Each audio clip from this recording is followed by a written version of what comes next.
for all to see. The signs we've lost our way. When we jail our heroes and applaud our villains and turn our hearts away. Like a silent choir, too scared to sing the anthem of a braver day. The ballad of Dr. Bruce Paix. There he is. There he is.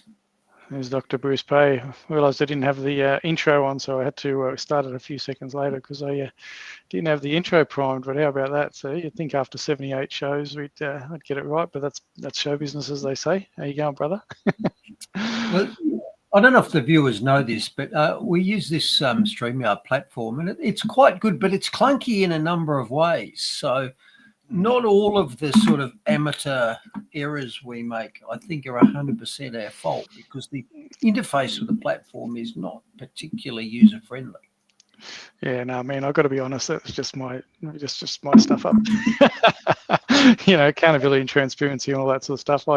Because I run different platforms, I've got the faith, culture, politics platform I run through StreamYard as well, and others. Sometimes I mess around with, taking stingers out and not. So, I can't blame all the technology, mate. I've got to take it on the chin. Take it on the chin. How you going, pal? You going good? Are you wearing a jumper there? Like it was mid-20s here today. It was beautiful. I set out getting some vitamin D, but it's all over the place here in Adelaide. You know that. You've been here before. It goes from cool to hot to cold, and g'day there, Valerie. Good to see you on board. Nice to see you. I'm streaming through to Facebook by the look of it. So just waiting for a few rumble comments to come through to make sure everything's running through there. Don't get a lot of comments through the X platform, but as I said, I seem to get more traction on Facebook these days than X, and I think that's probably deliberate. I wonder if our government's still got a backdoor onto X, Bruce. I don't know. What do you reckon there?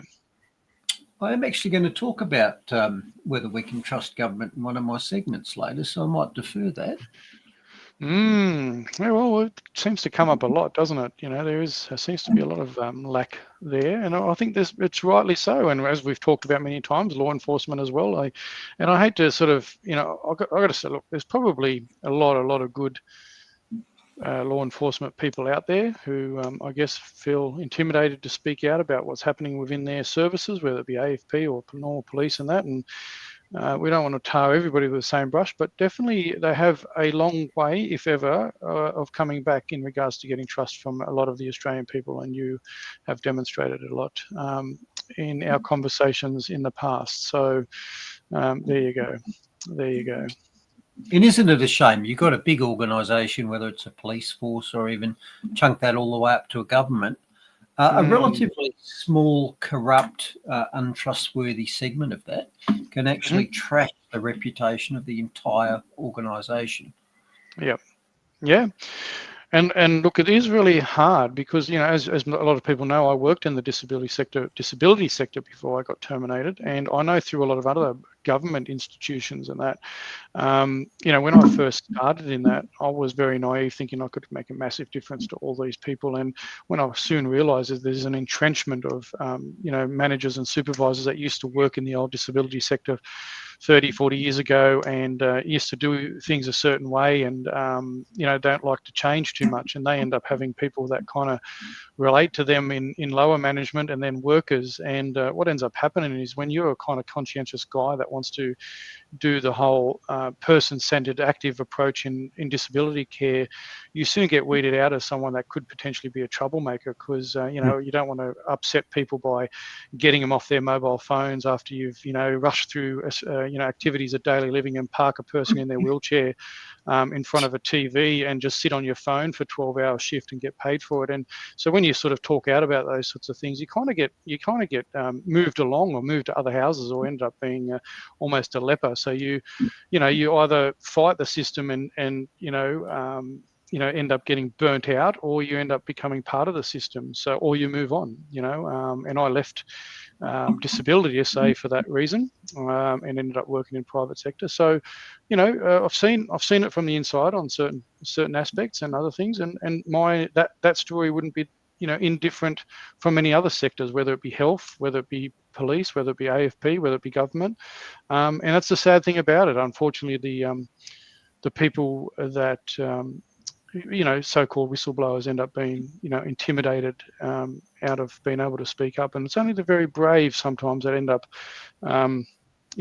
getting headway and getting somewhere. And I believe tonight, Bruce, and I didn't have enough notice to change our session, but there's an expose from what is his name, Adams Economics, on this pedophile episode that was aired, and I wasn't going to mention because I was going to talk into some other stuff, but I might try and find it. But John Adams from Adams Economics. Adams. Yep. I used to watch John Adams. Yep. Well, he's actually doing an expose at 5 p.m. Eastern Standard. It's during our show, unfortunately, but I do want to let people know about it. It's about a thing that the ABC broadcast many years ago, and it's been pulled, and they actually had some legal maneuvers where he asked for a freedom of information and actually got to view it, but he was never allowed to publish it. He's actually going against that tonight, and apparently he's playing that whole lot. So, and it was just I didn't have enough time to sort of get onto you and change it. Otherwise, I probably would have just encouraged you to jump on that. But I'm pretty sure that you'll be able to view it on other platforms. So if you search for John Adams from Adams Economics, and I'll see if I can share some more links on that if people are also aware about that. So John Adams Economics, a big expose on a ABC expose that was on over 30 years ago, talking about pedophiles within Australia. He's been very good on the corruption of the Australian monetary system, the Australian Mint, and so forth as well. Definitely putting his head above the parapet on these things. So you always got to, have caution for people like John, because unfortunate things happen to them, right? Don't they? So, and as it turns out, so it's going to be on YouTube, but I do want to bring it up, Bruce, because I know, people are watching us and at the risk of people jumping off. I think, if he's going to expose those, this is probably worth it. So I'm just going to see if I can bring up a quick post from him anyway, and do it because it's important.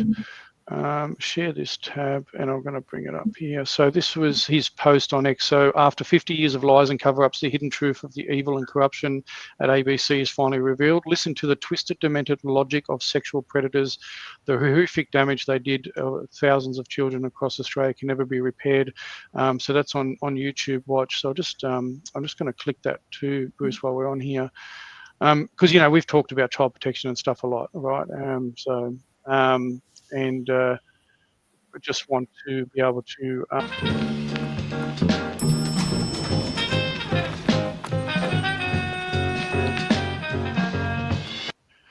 listen to us.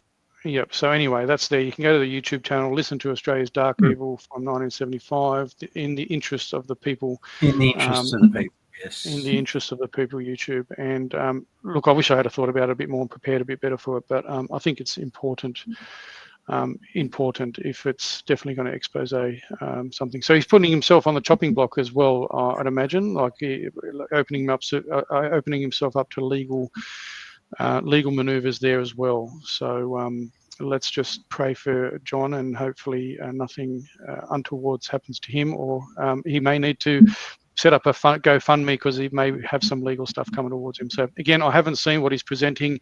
It seems big, and I just kind of wanted to cover it. So whatever people do from there on from there you go. I think it'd be all right if he doesn't send any emails. He'll probably be okay.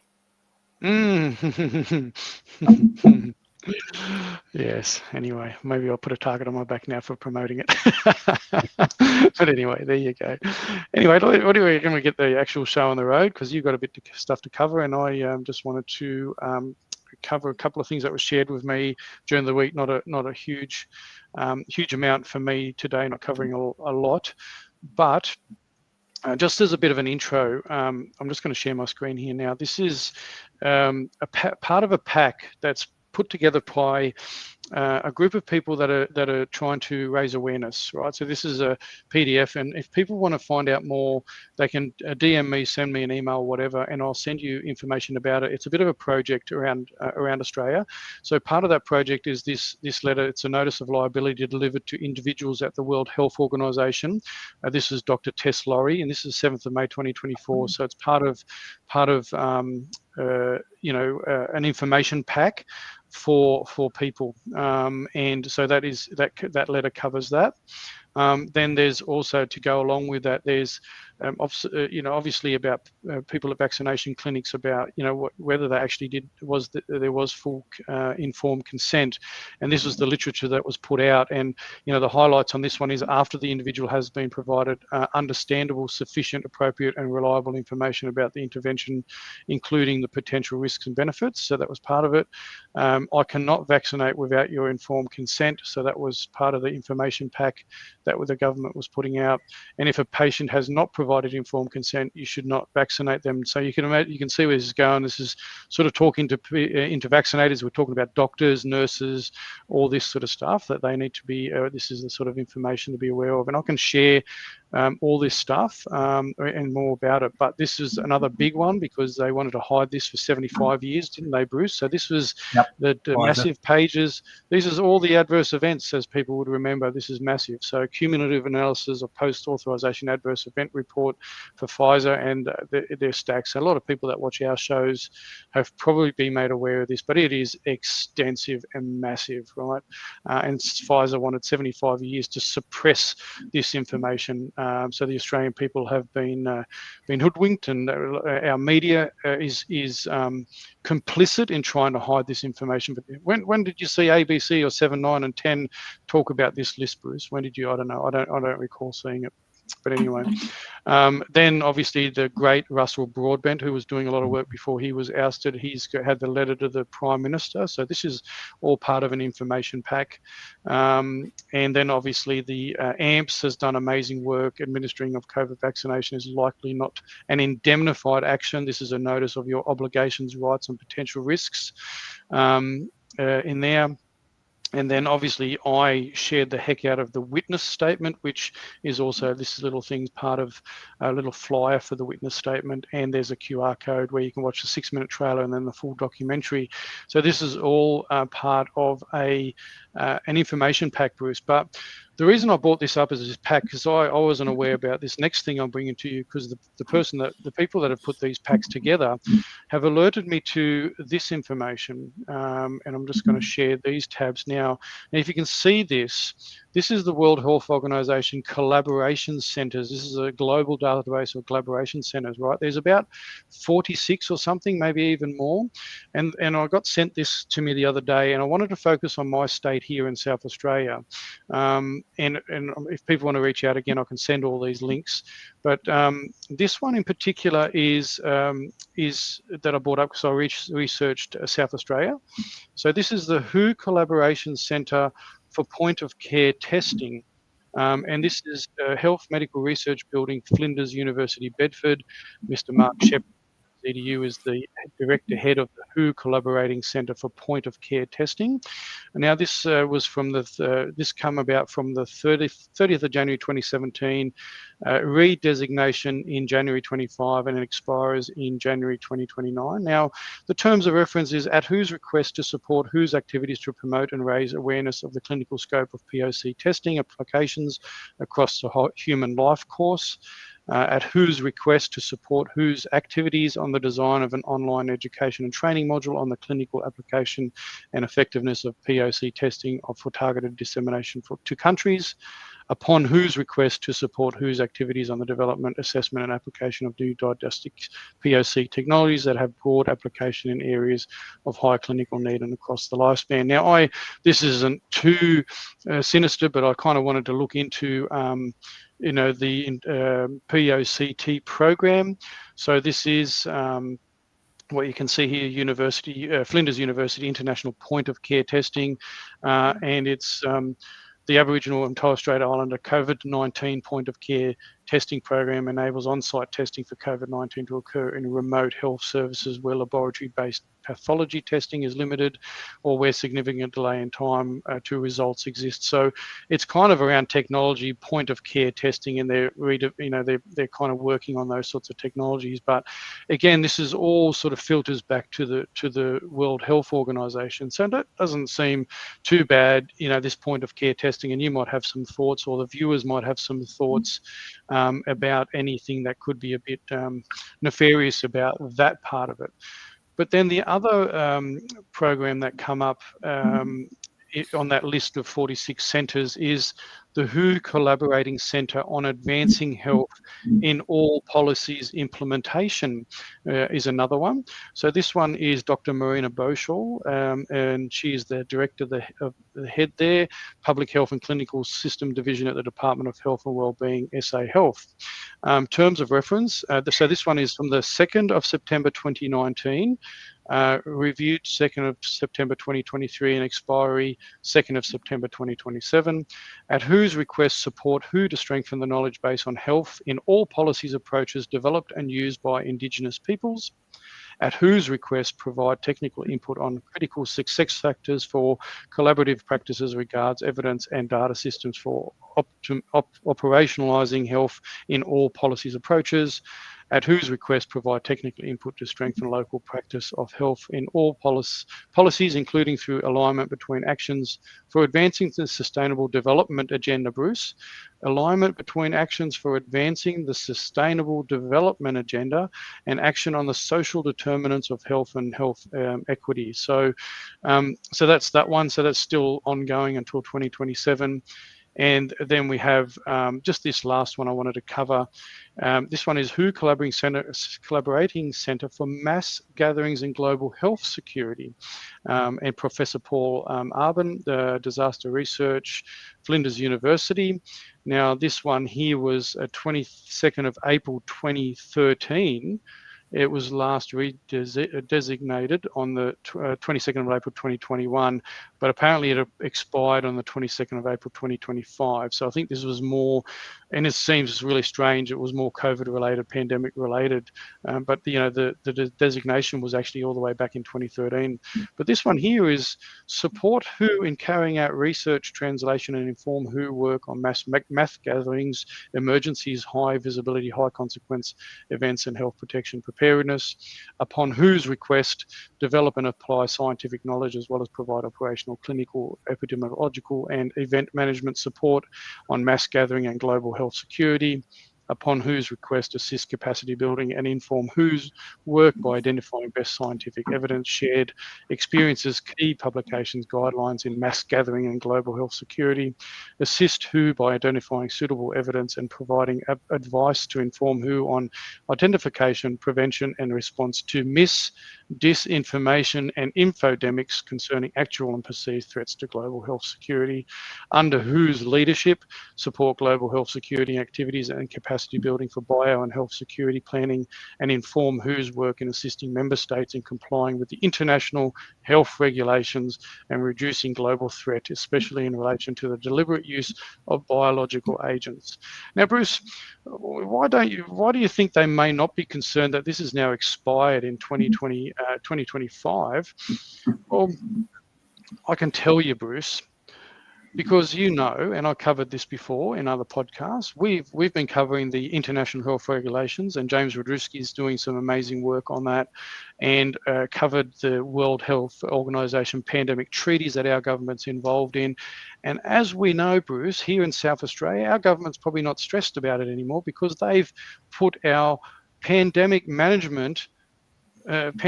response management arrangements on steroids because they've given themselves so much power with the help of, mind you, the Liberal Party here in South Australia has agreed to sign off with Labor and the Greens, and the only person in the Legislative Council here, whether you like her or you don't like her, is Sarah Game, who actually pushed back on this bill, and that's why they don't care about that being run out, because they now have the powers and to work with the treaties, with the WHO, with the international health regulations, and that pandemic management agreement here in South Australia to do anything they bloody well want when they decide they want to declare a risk to health. So this should concern every single Australian.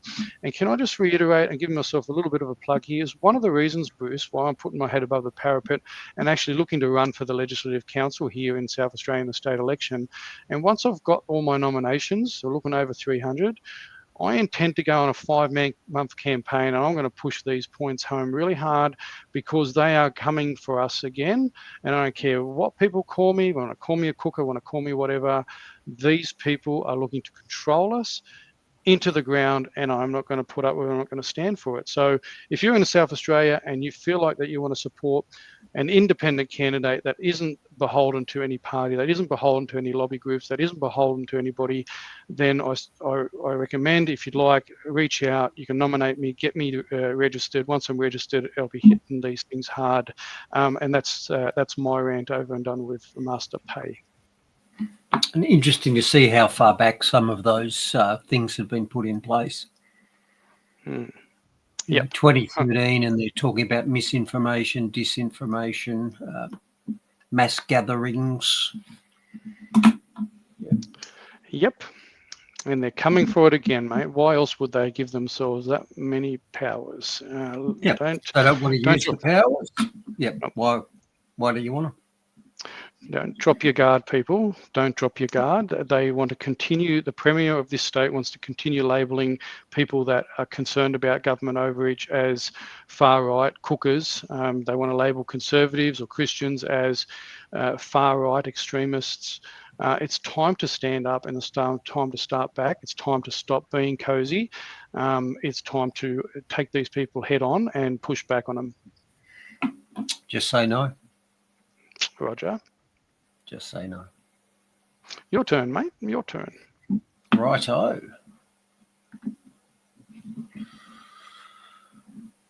Episode 78. How about that? That goes back a bit. That picture, doesn't it? Look at this. I got a beard. Just thought that when I put that up tonight, I thought, yeah, there's a bit of grey sticking out there, and I've got a bit more grey than that now, I think. But there you go. There you go. All right, so where are we going this time around? So regular segments, not easy being green. We've got more battery fires, of course, and an important story about the Tomago aluminium smelter in New South Wales, with Rio saying they're seriously considering closing it, and the reason they give is increasing power prices and reducing energy security. So I'm going to have a bit of a dive into what the Tomago smelter is and why it's important to Australia. A little bit in health this week, not as much as often, but RFK Jr.'s got himself in trouble again because he apparently pointed out that infant circumcision doubles your risk of having an autistic child. Now, he was immediately labelled anti-Semitic for saying that, and I'm going to look into that because that's an asinine comment, because the Muslims are also pretty fond of that sort of form of ritual mutilation. But if we think back to the cigarette days when the Bradford Hill criteria came out, and one of the ways you work out whether associations are causal is you ask yourself, okay, can we come up with a mechanism here? And okay, I can come up with a mechanism. So for a start, we know that boys are about 4 times more likely to be autistic than girls. Well, boys, at least in the West, are the principal victims of circumcision. And of course, following on from last week when we heard that Panadol could well be implicated when it's given for traumatic events in children because it interrupts important coping mechanisms that your body's got. So we get the infant boys, we traumatise them, and then we give them Panadol because they're crying. Well, it seems plausible. Bradford Hill seems... so we could either go, oh, that's interesting, maybe we should look at that, or we could say, no, you're an anti-Semite, which, as we've discussed before, is yet another one of those stupid shutdown phrases that we should not fall for.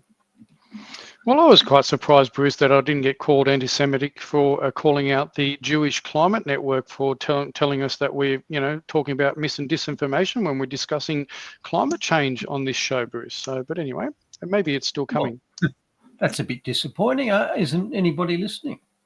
Yeah, maybe not. All right. So what else have we got? We got money and finance, big week for the precious metals again. And I'm going to do a bit of a deep dive into silver, which is up massively again. And I've got a pretty high target on silver in the next year or three that I'm going to talk about. Interesting personal example in the government overreach section, because you might remember that I got framed by the AFP nearly 3 years ago now. Mm-hmm. And a year after that, I was found not guilty by the court. And so I recently wrote to the AFP and said, I'm just writing to check that, given I was innocent, that you've destroyed my fingerprints and other forensic samples that you collected. Anyway, I'll walk you through the process, but it took quite a few letters to get any sort of answer at all. And the answer I got was, yeah, we did it last week. So they were hanging on to my stuff. I mean, I don't believe their answer anyway, but I'll show you a few letters that I sent and what the results were. Big story in the miscellaneous section is the end of the Gaza war, with a ceasefire and peace being declared in the last few days, and the Israelis claiming victory as well. One of their top lieutenant generals claimed victory. So I guess you do a deep dive into that and ask, okay, is the war over? And if it's over, who won? Because my answer might be a bit different to what the Western media is telling us. Well, apparently the war's still going in Australia, Bruce, because Senator Thorpe wants to burn down Parliament, apparently. Well, that sounds like a warlike act. It does indeed. So she's threatening to commit arson, is she?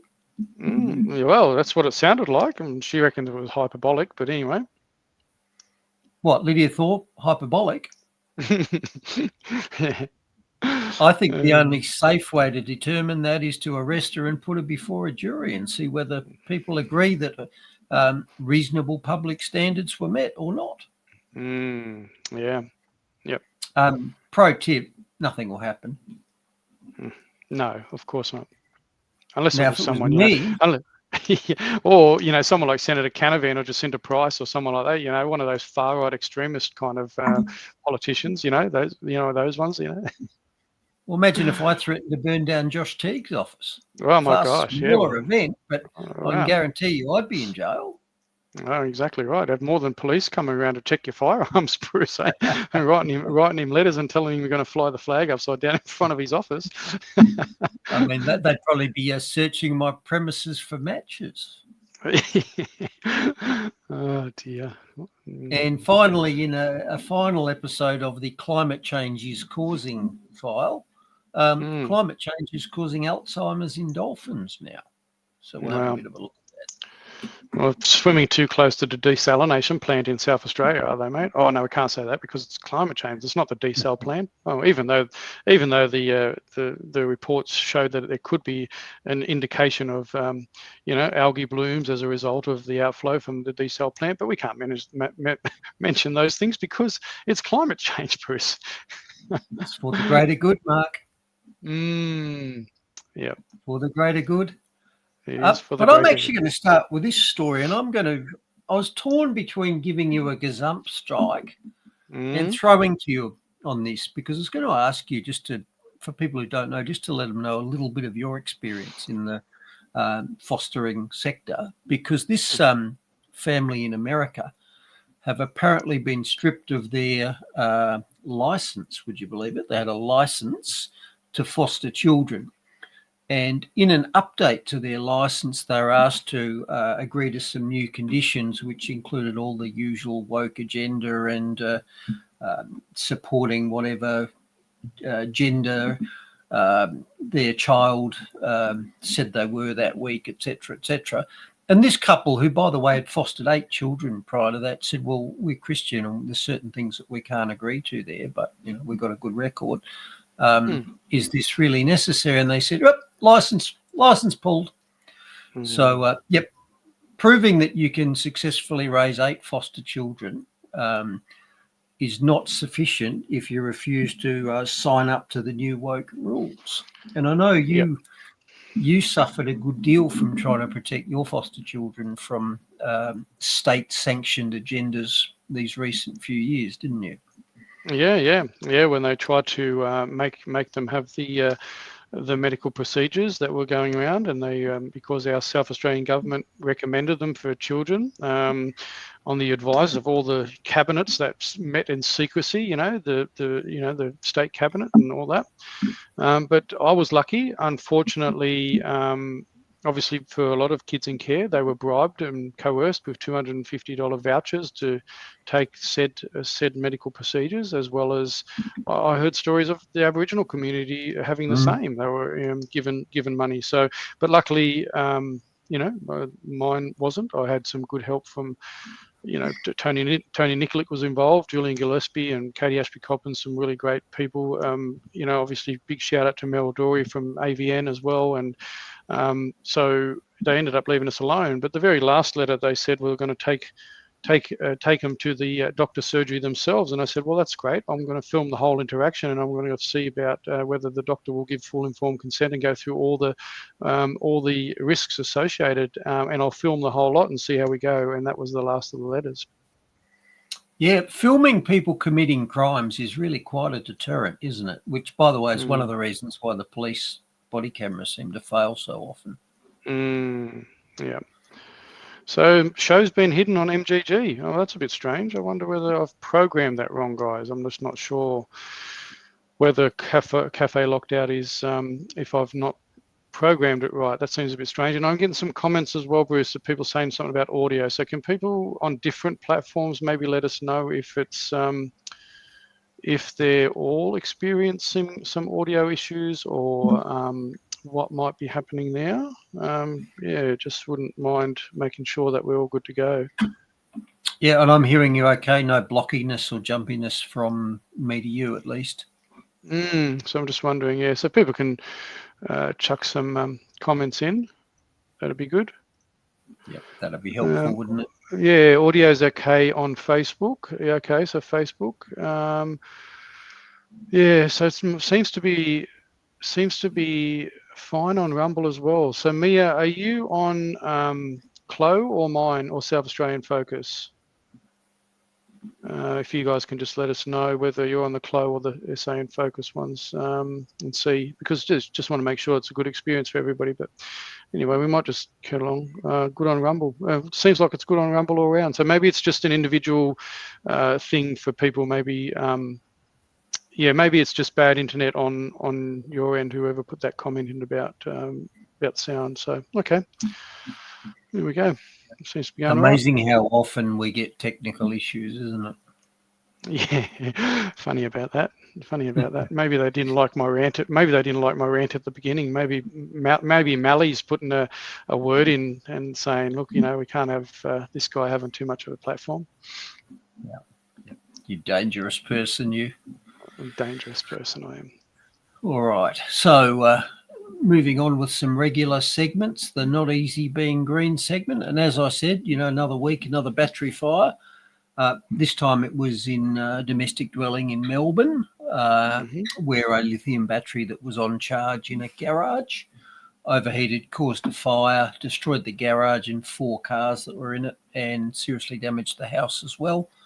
No injuries, fortunately, but just keeps happening, doesn't it? There must be, it's almost like there's something wrong with lithium batteries, isn't there? Yeah. Go figure. It's almost like it. And speaking of overheating, the experts, well, I can't, they're baffled.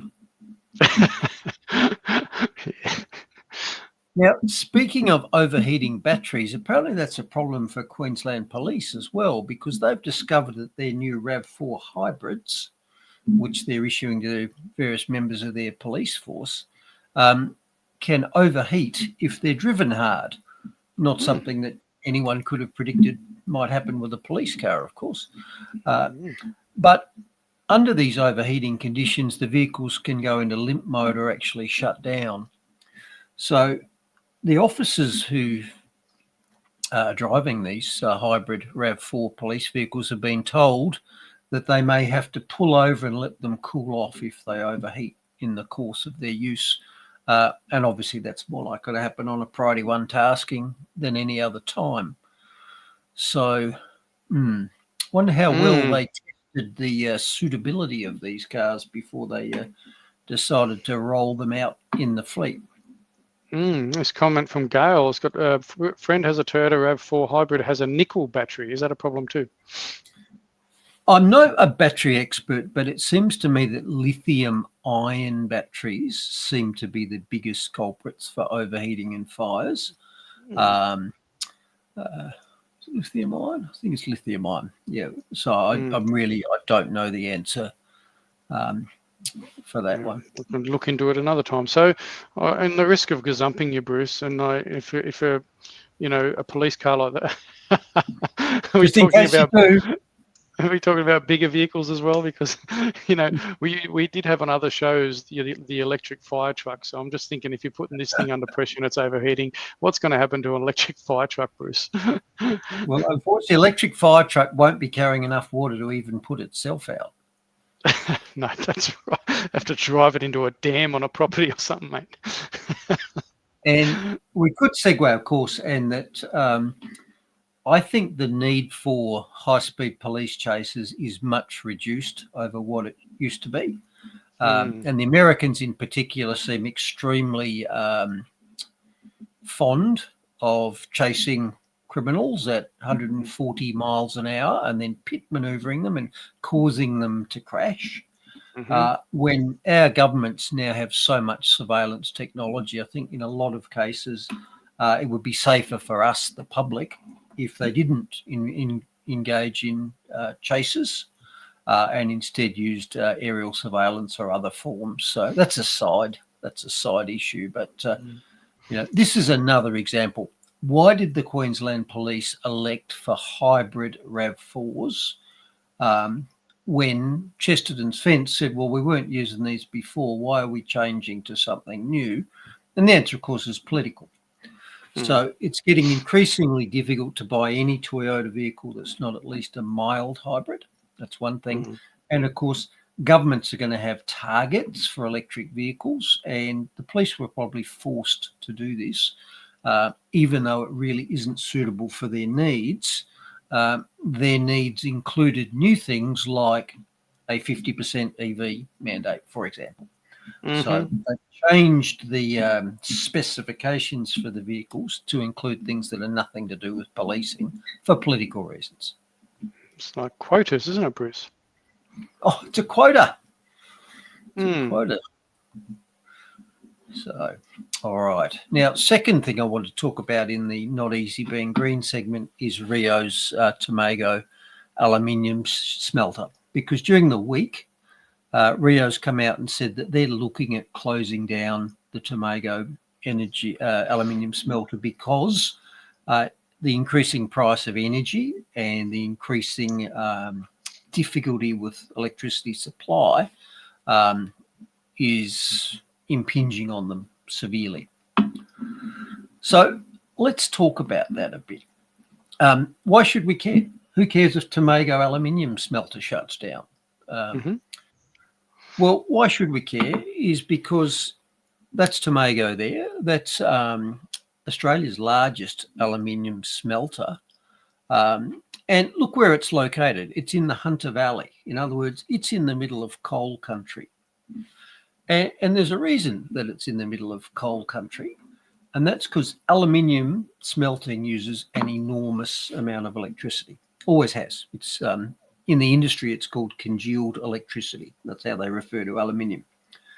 So Tomago is our biggest aluminium smelter. It produces a full third of all the aluminium that's produced in Australia in a year. That's 600,000 tonnes, almost all of which is exported.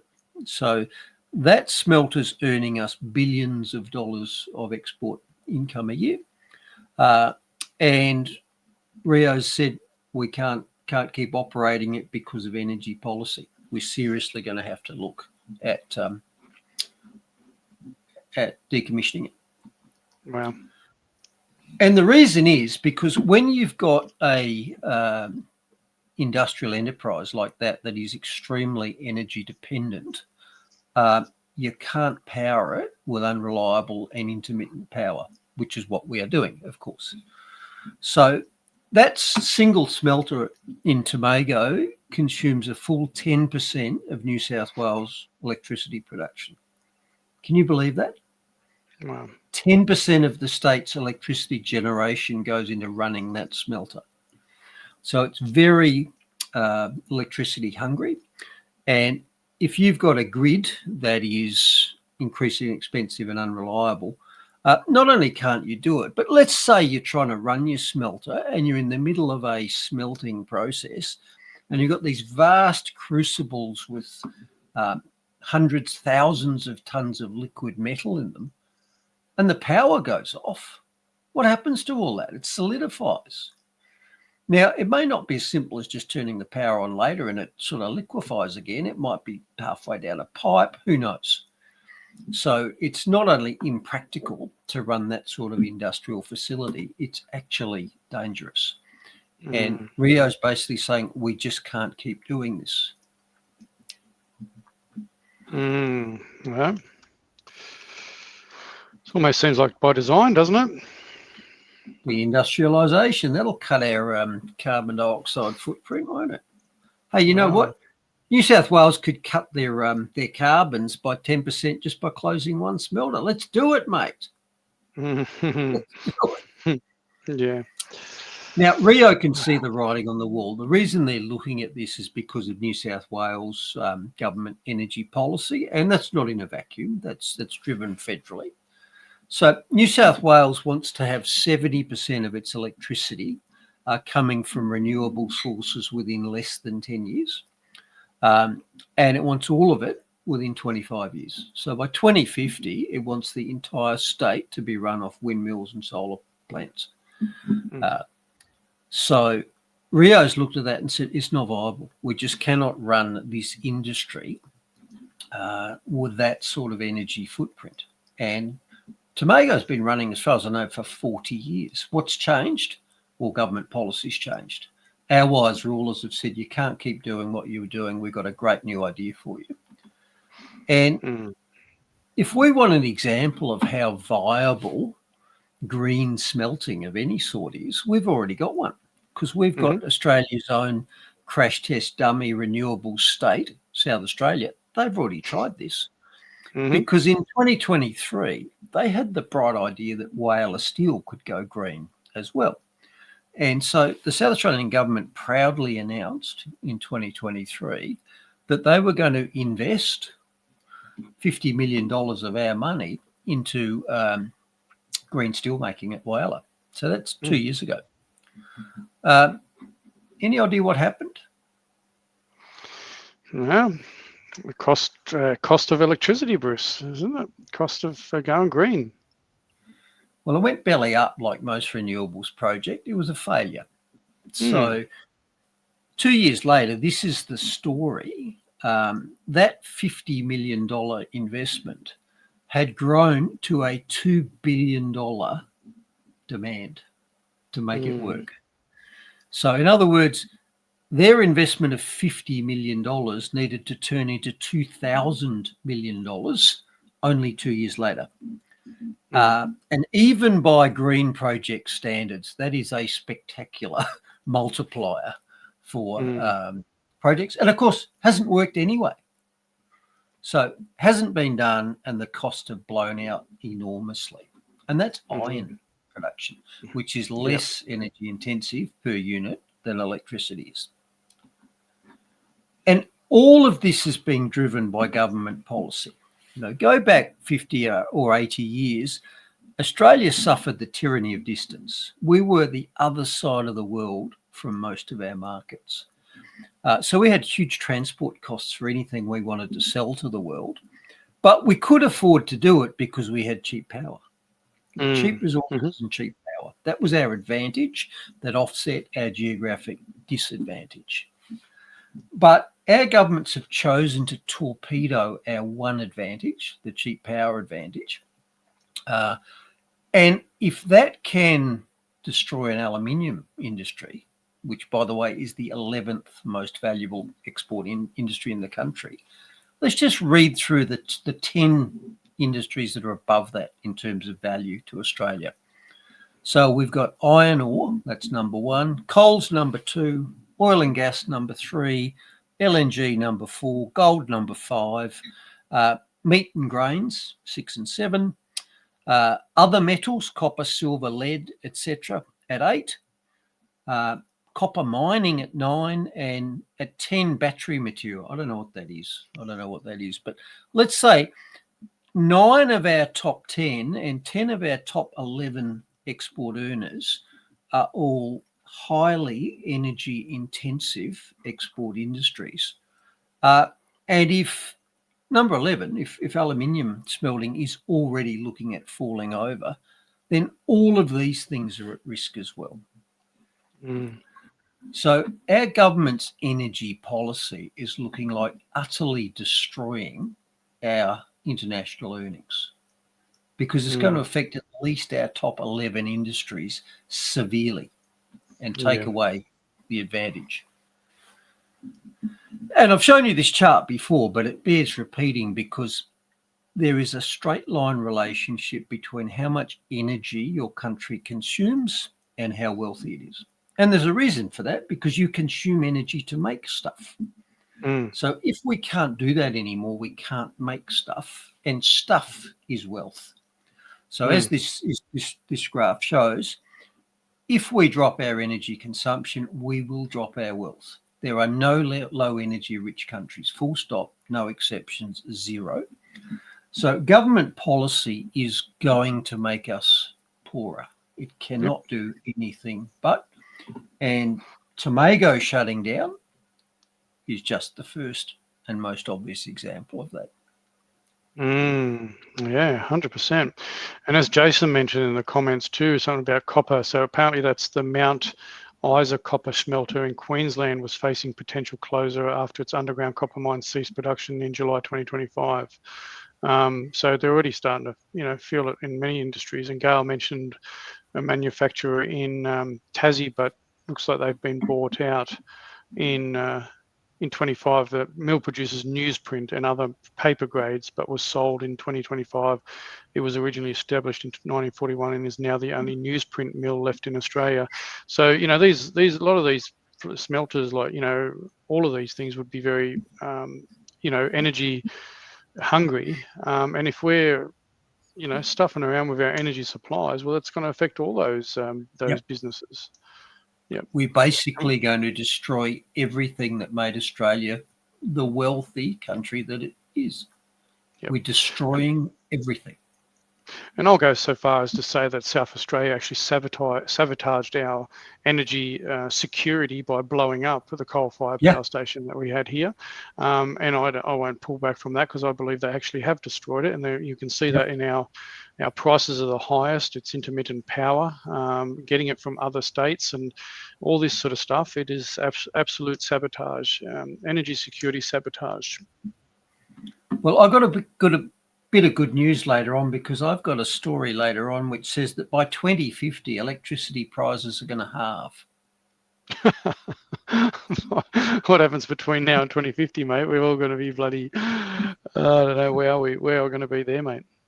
In fact, I might actually just flick into that now and show you how we're going to manage that halving. Hang on, I've got to drop one off. So I don't think I've already dropped one of mine, so you've got the whole floor, buddy. It's not letting me add it, so I might remove that one and then add this one. Yeah, okay, so here's the story I was telling you about. I was going to do it a bit later. Sorry, that's not the one. Here we go. So this story from the Grattan Institute, also known as the Pons Institute, for those of us who still remembers that, says that green energy is going to halve our electricity bills by 2050, which is great because it hasn't halved them yet, has it? But when you read into the story here, here's how that we're going to come about, bring about that miracle. So we're going to halve our electricity bills in the next 25 years because we're going to have solar panels on every roof. We're going to have a battery in the shed, an electric car in the garage, and everything in your house is going to be electric. So after you've spent, shall we say, $100,000 there, because what's an EV? 50 grand easily. Last time I looked at house size batteries, they're about $16,000. Once you've done all of those things, then your electricity bills are going to go down. Okay, where's the 100 grand of capital expenditure going to come from? Have they factored that in, or they're just being dishonest here and saying, okay, if you spend all of this, then the actual bill you get sent will be smaller? That's what it's fraud. Yes, it is fraud. It's actually, I hesitate to say this, it sounds like mis or disinformation to me. Well, I don't believe it either, because as you've talked about in many shows, Bruce, our actually inflation rate is around 10 to 12%, as we've mentioned lots of times. So if they reckon that the bill, $3,000 bill now, what is it going to be in 2050? I don't know. You put that into a compound calculator, and they reckon it's going to be right. I think they're just porcupine, mate, aren't they? Am I catching on, Bruce? Is this, is that kind of? Am I thinking right? Well, so far we do ask each week why cheap electricity is so expensive. Yes. All right, so I was going to show you that a bit later, but there you go. I've just shown you that now, haven't I? There we go. Yeah, that's all right. It tied in pretty well, buddy. Tied in pretty well. All right. Okay, so I'll come back to finance in a bit, but we'll just briefly segue into health here. And poor old RFK Jr.'s had yet another line of attack on him during the week. Because in a rather odd but probably related addition to last week's Tylenol, paracetamol, causes autism statement from the White House, RFK Jr.'s come out and said that circumcision doubles the rate of autism in boys. And as I said before, that's actually got some plausibility, because boys are much more likely to be autistic than girls. And circumcision can cause pain. The kid can be irritable and could get given Tylenol as well. So it seemed like a reasonable suggestion if they've got the evidence to back it up. But of course, as we now know, that there are certain things you're not allowed to say, whether there's evidence-based or not, because you'll immediately be labelled as anti-Semitic. And sure enough, a senator in the US, instead of saying, gee, that's interesting, we should look into that, we want to protect our young babies, he said, you can't say that, that's anti-Semitic. So that was, I had to chuckle at his little commentary at the bottom there. It's like the guy who said Antifa violence is a myth just Humpty Dumptied himself into social media after both brain cells managed to produce yet another retarded comment. It's like, really? I wish I'd directly quoted that, because all I could say is that it was an asinine comment. But yes, that's even better. Okay. Just Humpty Dumptied himself into social media. That's funny. In the past, one of the reflexive shutdown lines of attack that he used is just say to somebody, that's anti-Semitic. It's another one of those words like that's racist, that's homophobic, that's transphobic. Well, if someone says that's anti-Semitic, I'm supposed to apologise and go away. But as I said, it's an asinine comment because it's hardly a criticism of Jews. And indeed, whilst Jews are rather fond of the ritual mutilation of young male babies, the Muslims are as well.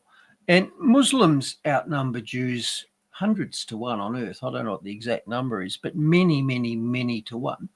So the great majority of young male infants who undergo ritual circumcision, and all infant circumcisions are ritual. There are essentially no medical causes for doing that at or around the time of birth. So every young male child who's circumcised as a baby it's being done for ritual sacrificial purposes, not for medical purposes. But if Representative Nadler actually wanted to say, well, this is anti-Semitic, he might just care to look at the relative numbers, because Muslims would outnumber by hundreds to one young Jewish babies who undergo this by orders of magnitude. So really, he's Islamophobic now, is he, or is he both? I don't know. Well, maybe that's why he's Humpty Dumpty. Maybe. Well, what's the word for there's two of him? Like this. So, well, he's schizophrenic, really, isn't he? So he's all right. You just can't win. You're going to get a label no matter what you say. So I think if you're in the public realm and you're not sitting on the left, you're just going to be labelled with something, mate. You know what I mean? So pick a label. Just which one is it? It's like a dartboard. You wake up in the morning, you throw a dart at a board. It's got all these labels on it, and say, which one am I going to be today? You just like pick one, man. It's like, yeah, good on you. And look, I've said before, I'm way too. I don't care, and B, I'm way too thick-skinned to shut down and apologise when you label me with something, particularly if I know that label is stupid. Yeah, because where's the argument? Sticks Hexenhammer, who's another great American podcaster, he put this post out and said, well, here's the real question. Why are we doing this at all? Not, is it related to autism? The real question is, why are we doing this at all? It's child abuse and has no place in a civilized nation. And I agree with that. So basically, infant circumcision is the removal of healthy, functional tissue from a child that has no ability to agree to it at that point in time, in order to gain benefits, which, even if they're real, do not show themselves for years or even decades. So there are arguments that this reduces cancer later on. Baby boys don't get cancer, not of the foreskin anyway. There are arguments that it stops you getting sand under it, when you're fighting the Bosch and, Rommel in the desert, etc., etc. It's like the hepatitis B argument for neonates. Okay. Mm-hmm. The so-called benefits, even if they exist, are not received for decades. So why not just defer the decision until the boy can decide at pick an age, 18, whatever, do I want this done in order to get those benefits? But the problem is, of course, that very few adults do say, hey, that sounds like a good idea, I'll get that done. And so the people who think that this is a good idea, the ritual people, they have to get it done before the child can say no, because otherwise the child does say no. Parents can't sign their kids up to get a tattoo that says, I am Jewish or I am Muslim, which, by the way, would be a far less damaging thing to do. And yet the world is blind to the fact that both Jews and Muslims think this is perfectly okay as a way of labelling their kids. Yep.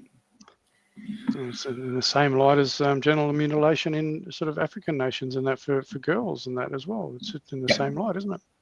Yep. And so it's got to be done before the girls are big enough and strong enough and loud enough to say no. Okay. Yep. And I mentioned, I think it's exactly analogous to hepatitis B. The adults who think this is a good idea, say it's got to be done as a baby just in case they refuse when they're old enough. It's exactly the same thing, but it's probably far more damaging. Yep. All righty. Yep. Yes. How dare you? Now you've opened up 2 cans of worms, Bruce. And I just don't care, Margaret. No, I know you don't. That's my JD Vance impression. And I'll add that one in. That's right, CW.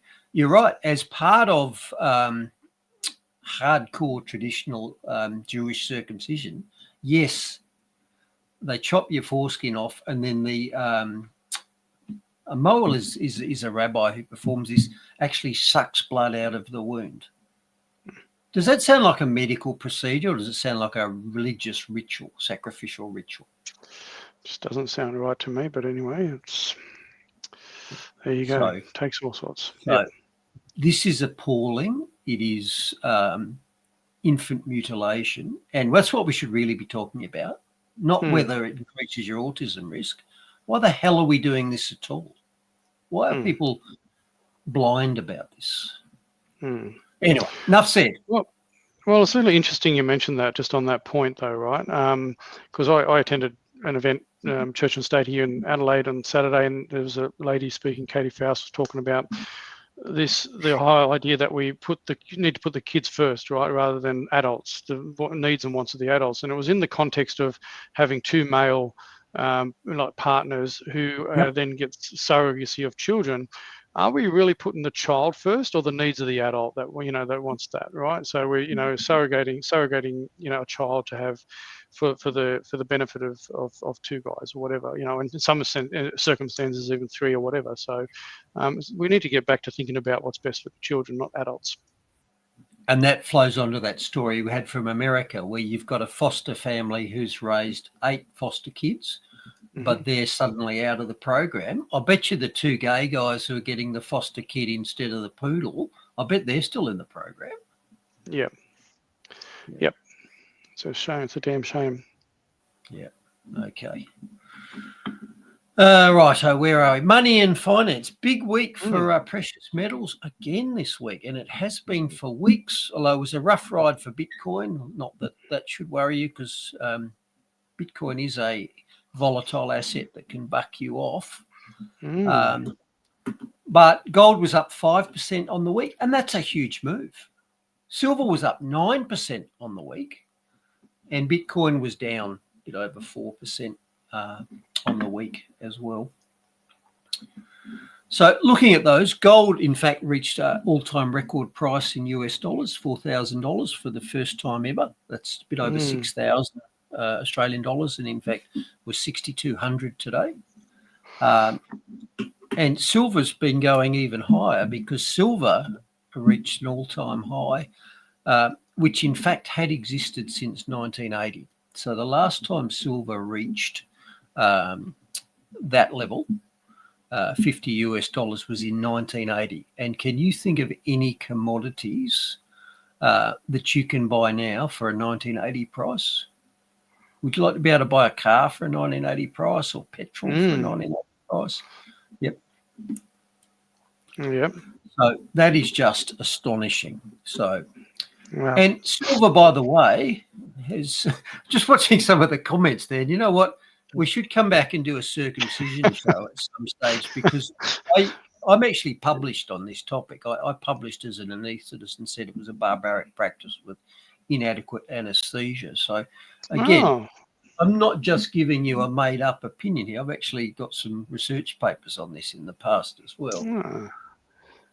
Anyway, I'm not going to do that, but it's interesting. Interesting that we're allowed to speak about such things without being, shut down as Islamophobes or anti-Semites. But back to silver. So silver clicked over the all-time record price of 50 US dollars again during the week. And that's, in fact, the third time that it's approached that level. So if you look at the 3 peaks in the chart there, silver reached $50 US in 1980, but that was an aberration, because it was a time when 2 American billionaires, the Hunt brothers, were trying to do what they call corner the silver market. So they were trying to control enough silver, they had a lot, to really push the prices up. And for a while they achieved it before their scheme fell over. So you had that massive spike in 1980, which ended with a US dollar price of $50. So I think that was artificial. So I'm ignoring that spike. But the next spike was in 2011, and it again got pretty close to 50 before it dropped off again. And for those of you who are chartists, that, by the way, is a cup and handle pattern. So that in charting, if trying to read your tea leaves by looking at prices, that signals a massive rise up once the handle, which is the smaller of those 2 U's, crosses over the top line again. So that's what you're seeing. So we've had silver hit $50 now for the third time. And so I want to do a little bit of a deep dive into that, because I've been saying for a while that, gold and silver are real money. And when people ask me, I say I'd be buying silver at the moment because I think there's more upside to it than gold. But when we're talking about these historic prices, gold's at a record price, silver's at a record price. One of the problems we've got is that we don't actually know how the US dollar price in 1980 compares to 2011 compares to now, because it's not the same dollar. And any measurement unit which changes in size is useless. And we've discussed this in the past. A kilogram has to be a kilogram everywhere, all the time, in 10 years or now. A meter has to be the same length, etc., etc., etc. And money is a measuring device. And in fact, the Greek philosopher Aristotle defined the three functions of money 2,300 years ago. And he said, here's the three things that money has to be able to do. It's got to be a store of value. It's got to be what's called a unit of account, which means you have to be able to measure value with it. And finally, it's got to be a medium of exchange, which means you have to be able to transfer value with it. Now, what we call money nowadays is not money because at least two of those functions are not met. You can't store value in the Australian dollar because it bleeds value all the time. And you can't measure value with it because it changes over time. We don't know what a $1980 means today because it's not the same thing. So that's a bit of an aside, but it's really difficult to compare what a dollar or what the current price of silver means, because whilst the silver hasn't changed, the money has. And as an example of how ridiculous this is, there's a Australian $1 ounce silver coin from 2011. Now, if you got that and you measured that, the mass of that now, it would still weigh an ounce, because that's a unit of measurement that doesn't change. Now, in contrast, a dollar in 2011 is not the same as a dollar now. They're still called a dollar, but it doesn't buy as much. A modern dollar is much smaller than a 2011 dollar or a 1980 dollar. So this makes it really hard to compare what is a $50 silver price in 1980 compared to now. And in fact, allowing for our 10% real inflation metric, which we've discussed many times, I think the real rate of inflation is pretty much 10%. So I think what that means is that even if you took the 2011 Australian dollar price of silver, $75, that would have to be $150 now just to be the same thing, because of loss of half the value. So even though we're saying, hey, silver's just hit a record price, it hasn't really. It's actually half as expensive as it was even in 2011, because the dollars are not as big. So that metric alone tells me that there's upside to silver. So silver is still cheap compared to what it was even in 2011 because of that problem with the shrinking dollar. Now, here's another reason why I think silver's still got a lot of upside ahead of it, and that is because of the thing called the gold-silver ratio. So traditionally, gold is more valuable than silver, but the question is how much? And normally, one gold coin, 1 ounce of gold, will buy you between 20 and 100 ounces of silver. So the gold-silver ratio ranges from 20 all the way up to 100. And the average over the last century is about 47. So the normal long-term average gold-silver ratio is 47, and yet now, at the moment, it's about 80. So that means that gold is relatively twice as valuable as silver compared to its historic average. And when a price gets away from an average or its mean, you get what's called reversion to the mean. So naturally, even if nothing changes, if the price of gold is unusually high compared to silver, then over time, it'll probably come back to be less unusual. That's called mean reversion. And just that alone is likely to double the value of silver compared to gold, even if nothing else changes. And in fact, when you get these mean reversions, they usually overshoot and go much to the other side. So we could see silver triple or quadruple compared to gold just because of that, if nothing else happens. But other things are happening. And again, I'm going through this because I'm telling you why I like precious metals as money, but I really like silver compared to gold at the moment. So here's another reason why I like silver more than gold at the moment. And that's because silver's not just another form of money. Gold is mainly a form of money, but silver is mainly an industrial material. It's called an industrial metal. And demand for silver in industry is massively expanding at the moment because of the solar industry and the electrification of the world. So, for example, a typical solar panel's got 1/3 of an ounce of silver in it.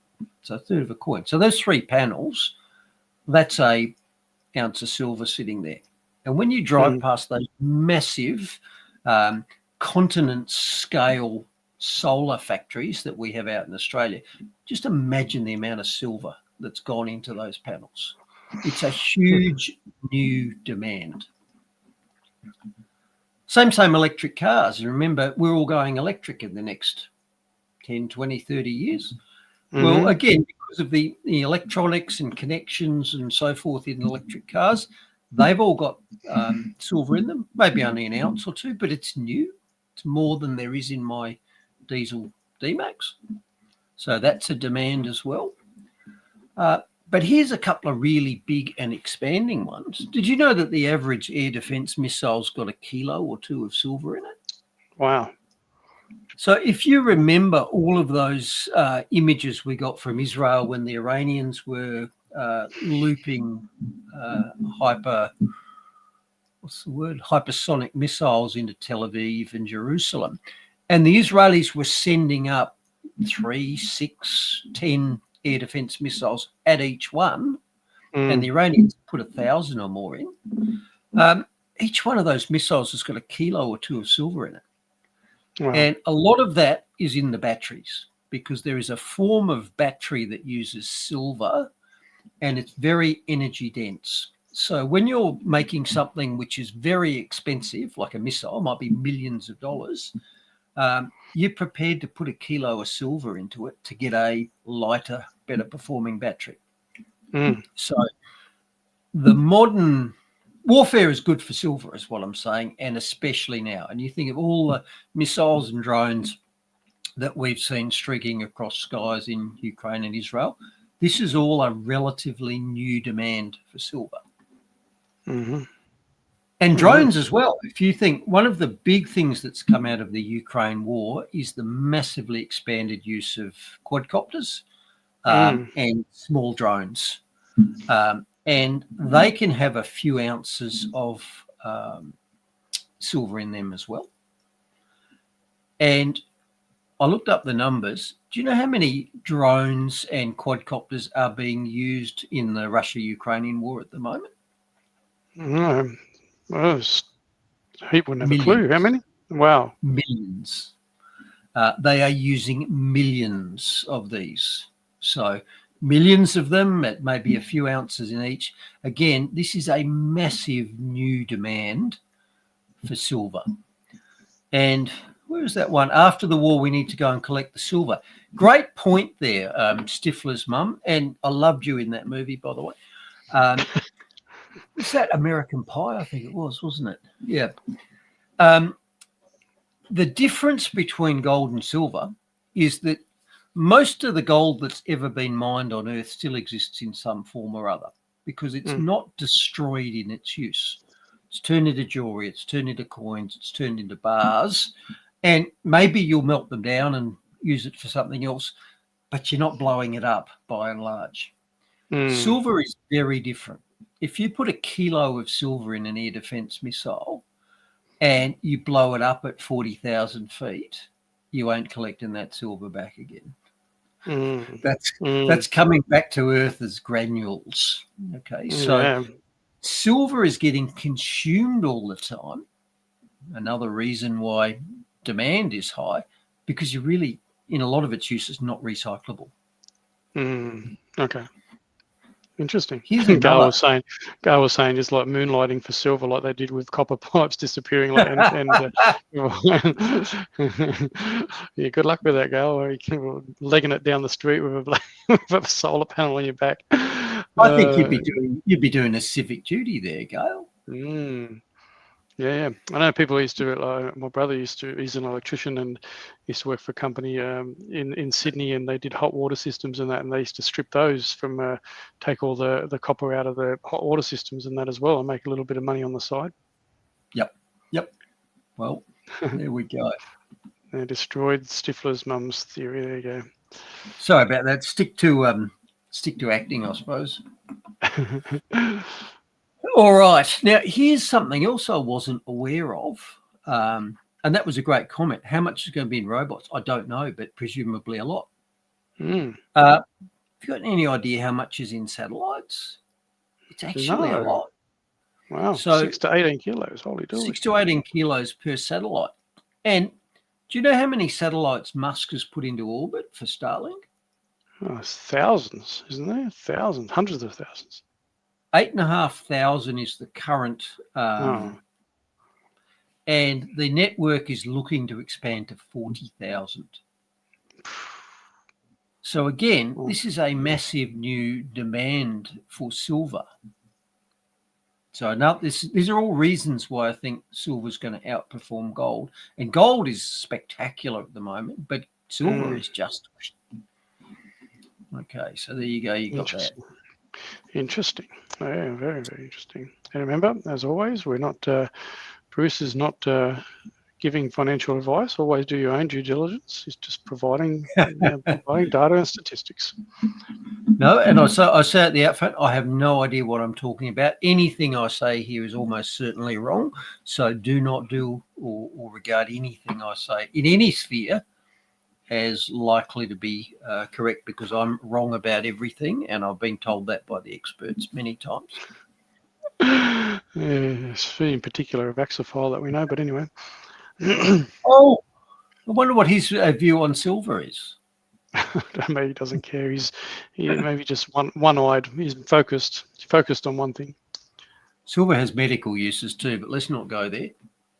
Anyway, so why am I telling you all this? I'm telling you all this because I think there's a lot of what's called upside for silver. Silver is performing spectacularly at the moment, but I think it's got a lot further to go because military and government uses in particular are absolutely skyrocketing.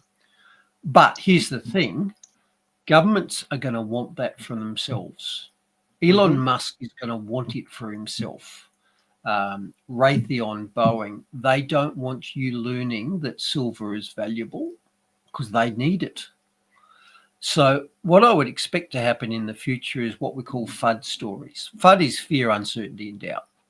So here's an example of this. So this story said, hey, silver's already had a remarkable rally, 70%, and could go up another 20%. Okay, well, that's not great. I mean, why would you bother buying silver now if you've pretty much caught the peak? So that's an example. They'll seed stories out in the media that say, look, it's had a good run, but it's topped. It's topped. So don't buy it. So that's one thing they'll do. Now, the other Bitcoin thing I expect, what was that? A bit like Bitcoin in the day. Oh, that's dangerous. Although I was about to say, silver is or is about to be labelled a strategic asset by the US because it is. You need it for satellites, you need it for missiles, and it's increasingly scarce. So one of the things they'll do to discourage you and I from competing for it is they'll ban it. They'll say it's strategic metal. You're not allowed to have it. And remember, they've banned gold in the past. And I would point out, you mentioned this with Bitcoin. I said 6 or 8 years ago that Bitcoin is a strategic asset that will be worth $1 million one day. Well, the US is now establishing a Bitcoin strategic reserve.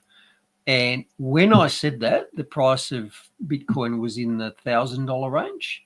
and today I think it was about $180,000. So it's already 180x from when I said that. It's only got a 5x again, and I'm there. It is a strategic asset that will be $1 million. So Wow. I say the same thing about silver. It's a strategic asset, and I think its price will go up a lot. I don't see it at $1 million an ounce, but I do see it bouncing a good deal. And in fact, I could see silver at $250 to $500 an ounce Australian within 2 or 3 years because of all the things I talked about. Wow. And final thing to put into that is that because of this expanding demand for silver, the world has been over-consuming silver for quite a few years now. So in other words, every year we use more than we dig up. So we're burning through stockpiles. And we're burning through them at a rate of about 30%. So global production each year is a bit over 800 million ounces. But we are burning through about 300 million more than that. So we're like available supplies are being consumed at the same time as demand is expanding. And the other problem is you can't just zoom out and mine more silver because most of the world's silver is not coming out of silver mines. It's coming out of lead mines and other metals mines. It's a byproduct. So you can't just go, oh, we'll open up a silver mine. No, you might have to open up BHP, lead, zinc, silver, copper mine, and it may not be worth it just because silver, which is a small proportion of what comes out of that mine, is worth a lot more. And even if it was, it can take you a decade to ramp up a mine. So we've been over-consuming silver for years. We can't just increase the supply, but we've got massive strategic demand and government-driven demand. All good things, I think. So like I said, I can easily see some astonishing prices for silver in the next several years. And remember, earlier in this year it was about $40 an ounce. Well, I can see it pretty much 10xing that in the next few years because of what I've spoken about. So I said I'd do a deep dive on silver, and there it is. And by the way, very interesting. Silver went to $82 Australian today. That was the top price I saw. Wow. Yep, one to watch for sure if people have the ability to look at doing that again.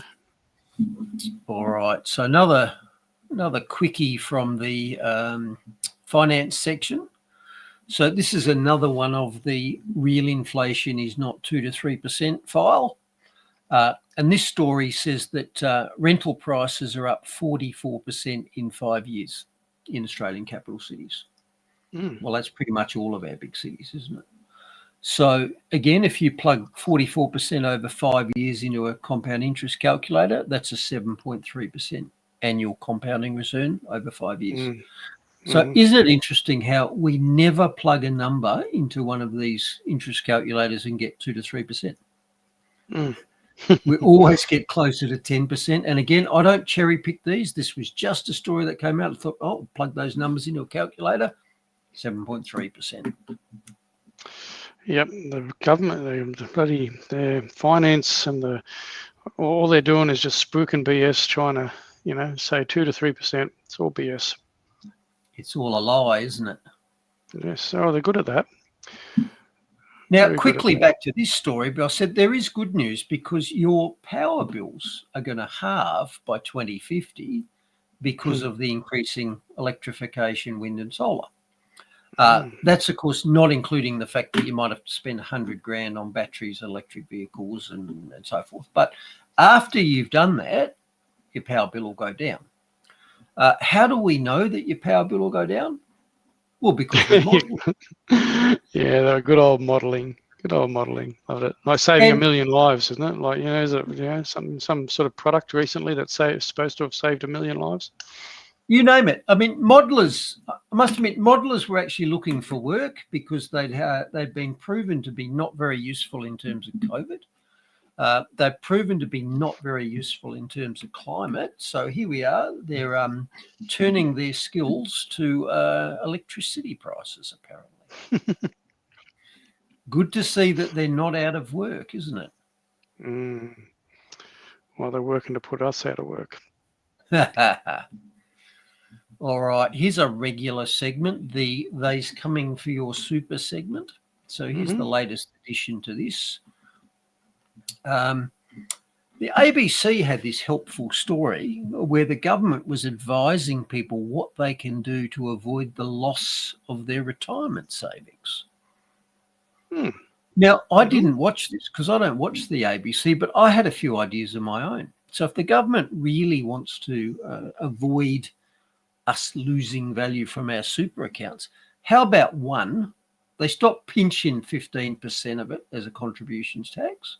Number two, they stop pinching another 15% as an earnings tax. And number three, they don't tax unrealised gains. And I did see in the news today that that's going. You know, we've been talking for a long time about the unrealised capital gains tax on super and what a terrible idea it is because it taxes money you haven't earned yet. It forces you to sell assets to give proportion to the government. So you have to sell your investment to pay the government when you haven't made the money yet. Well, apparently Chalmers has rolled that back. So he said today that unrealised capital gains will not be taxed in super. And that is a fabulous concession because it was always a dreadful and unjust idea. 100%. Now he's going to make up for it by increasing the tax rates on realised gains up to, I think, 40% on higher values. But nevertheless, this is still a good idea because if they'd managed to slip through this idea that it's okay to tax unrealised gains in super, that's the thin end of the wedge and they can tax unrealised gains in your investment property, your share account, for example. And think about it with an investment property. Let's say Mark, rather than having a super account, he's bought 3 properties. He's fought and struggled and had difficulty for decades in the expectation, when I retire, the rent that comes off those, that's my super. Well, if you had an unrealised capital gains tax, the government could come along every year and say, oh, the value of that property's gone up $50,000. We need our cut. And Mark might say, I haven't got the money. And the government says, we got 3 properties, you better sell one. That's what happens with unrealised gains when the government wants to realise them. So a horrendous unfair tax, and it would have been the thin end of the wedge. So if what I saw today, which is, okay, they're not going to do that, if they're really not going to do it, that's great because that was a terrible precedent. Well, maybe they're putting a hold on it for the next 5 months because to help their counterparts here in South Australia get another Labor election across the board, right? So they're kind of like stifling it a bit so they don't get a big backlash against what Labor. Malinowski just doesn't need it and Albo doesn't need it. They're both shoe-ins for the next one because there's just too much ground to come back. Yeah, it's a lot. It's a lot. You'd have to take an absolute miracle, wouldn't it? Yep. Okay. Another perennial segment, isn't there? The government overreach segment. Oh yes. Well, that's happens on a daily basis, Bruce. So it's got to be in it's got to be in our weekly content, hasn't it? And you might recall, and we spoke about this at the start, but you might recall that it's now 3.5 years since I was wrongfully arrested in Canberra after being framed by the AFP at the Canberra protests, and they did that so as they could shut up and remove from circulation a prominent dissident. That was me. And we've noted how they knew from the outset that I didn't commit the crime that I was accused of because they admitted it at the time of the arrest. Okay. Now, the AFP were actually very confident that I was guilty, so confident, in fact, that when this senior police officer from the AFP spoke about my arrest, she forgot to use the word allegedly. So she said to the media, yesterday we had an arrest of a motorist who struck one of the traffic controllers, ... She didn't say allegedly struck one. And this was before I was found guilty. And you know what? I was never found guilty because I wasn't guilty. So why was the AFP so confident that I was guilty? Well, we know why, because they made up the evidence and destroyed the film that said I wasn't guilty. So following that, I was on bail for 9 months. I was a week in solitary. I was on bail for 9 months and had a 3-day trial in the magistrates court in the ACT, where I was eventually acquitted. So that's why I say I was wrongfully arrested. I didn't commit the crime. The police knew it at the time. And when the facts were tested in court, even the corrupt and made up evidence that they had, the judge threw it out and I was given not guilty. Okay. Did that said police officer send an apology, Bruce, for wrongfully saying you were guilty of something you weren't actually guilty of? Wasn't that like that'd be suable offence, couldn't it? Like, that's just mis and disinformation as well, isn't it, Bruce? It was with misinformation, but I didn't feel the need for an apology because the magistrate labelled his actions as curious, and I thought that was a more than sufficient sanction for lying to the court. Lying to the court by several sworn officers, Bruce. 3 of them. Yep. It wasn't just lying; it was lying and destroying evidence of my innocence because none of the cameras worked. Remember the cameras that we confirmed were running. Yep. Anyhow, slander. Given that I'd been found, is it slander too? Probably. It's defamation. So, given that I'd been found not guilty, I recently wrote to the AFP commissioner and said, please, it's 2.5 years since I was found not guilty. Can you just confirm that you've destroyed all the fingerprints and other forensic samples that were collected as a result of my wrongful arrest? So I sent that to the AFP police commissioner. Guess what they said? Nothing. I didn't get an answer. No. So given that I hadn't got an answer, and by the way, I not only sent this via email and kept a receipt, I also sent it via snail mail and kept evidence of postage too, because I've learnt that. Keep the receipt. Yep. So given that I hadn't received any response, 6 weeks later, I wrote to the ACT police minister and said, I've asked this question of the police commissioner and not got an answer. Can you follow this up for me? Guess what answer I got from the police minister? No, go back to the AFP. I can't give you a gazump strike for that because I actually asked you. So I got 2 things from the police minister in the ACT.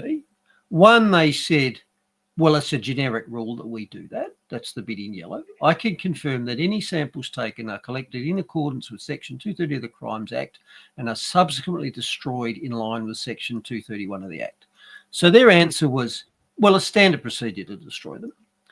And then in reference to my own specific case, they said to get specific confirmation regarding your case, including your criminal record status, the best course of action is to contact the ACT police. So they're getting the runaround, Bruce.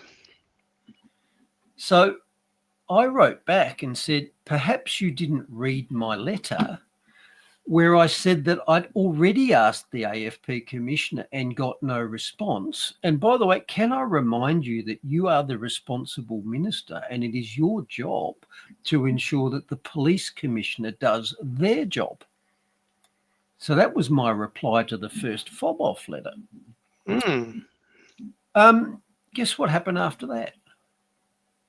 You got nothing. Nothing. Oh. Nothing happened after that. Didn't even acknowledge that. So after a few more weeks, I phoned the office of the ACT police minister and said, I'm calling you as a favour to let you know that I'm about to make an official complaint to the ombudsman over your failure to do your job. I'm just giving you an advance heads up in case you want to actually do your job and save yourself the problem of answering what's called a ministerial. Now, I didn't get to speak to the minister, but I spoke to a staffer.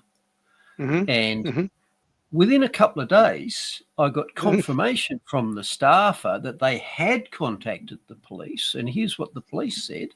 We've confirmed with the Forensic Command that the deletion process for your fingerprint record was completed on 6 August 2025. Now, I didn't just ask about fingerprints, but leaving that aside, let's look at the dates there. So they completed the process of expunging my faulty criminal record and fingerprints 2.5 years after I was found not guilty, and 2 weeks after I asked them whether they had done it. So despite the minister saying it's standard practice to delete all that stuff, they didn't delete it until after I asked them to prove that they had deleted it. Yeah. Funny about that, isn't it, Bruce? Now, I don't trust that they have deleted it, but like I say, I've now got a receipt. But this just unfortunately cycles back to a recurrent theme, and that is Australia is not the country I was born into and grew up in. Australia is now a third world country, and here are some of the data points that allow me to conclude that. You can't trust the police, that's obvious. You can't trust the courts, albeit I got a reasonable result. Many people didn't. You can't trust the banks. They'll shut down your accounts. You can't trust the money itself, and we've talked about many times. You can't trust the institutions, the media, the AMA, the scientific. It doesn't matter. You can't trust them. And our society is becoming increasingly violent. So we now live in a third world country, unfortunately. Yeah, I mean, you mentioned you had a good result, but that was only because you had bloody video evidence. Otherwise, you would have gone for a row, Bruce. Like, if you didn't have that, I think it would have been backup, serious trouble, wouldn't I? Yeah. Yeah, absolutely. Bloody hell, mate. So, yeah. Always film the police. Which is a so bloody shame, isn't it? Because, I mean, as I said, there's probably some really good people, they've got families of their own. They're probably, I mean, I know some local SA police officers just getting on with their job, doing their thing. A lot of good people just tarnished by the ones that have done the wrong thing. I mean, you really just think about this. I really want people to absorb this, is that you have 3 sworn Australian federal police officers that pretty much lied in court to have you locked up, give you a burger with a lot and have you locked up for what? For years, for being someone that is pushed back on or called out government overreach during the COVID period, wanted to have your democratic right to go out and protest, stitched up. And let's not even mention the shonky road worker that lied and made up a story about being ran into when he put a dent in your car. But let that sink in, that these people knew what they were doing, sworn police officers in court in front of a judge saying this person did this and you've got evidence to the contrary. I mean, this is just bloody outrageous, mate. And it's sad. It's sad for all the other people working in law enforcement that are just trying to do the right thing and get by themselves. It's just, mate, it sucks that people like that exist to try and make everybody, paint everybody in a bad light. Look, I hear what you're saying, Mark, but I don't forgive them. I don't forgive police who went, well, I'm a good copper. And I don't forgive doctors who said, well, I'm a good copper. If you went along with any of the tyranny in any of these areas in the last few years, you are not a good doctor. You are not a good copper. Because to be so, you had to stand up and speak out in defense of the people you were sworn to protect. And if you didn't do it, you're not fit to do the job. You can tell yourself, no, I'm not a corrupt cop or I'm a caring doctor. If you didn't stand up and protect the people you were sworn to protect, you're not. You failed. You failed the test.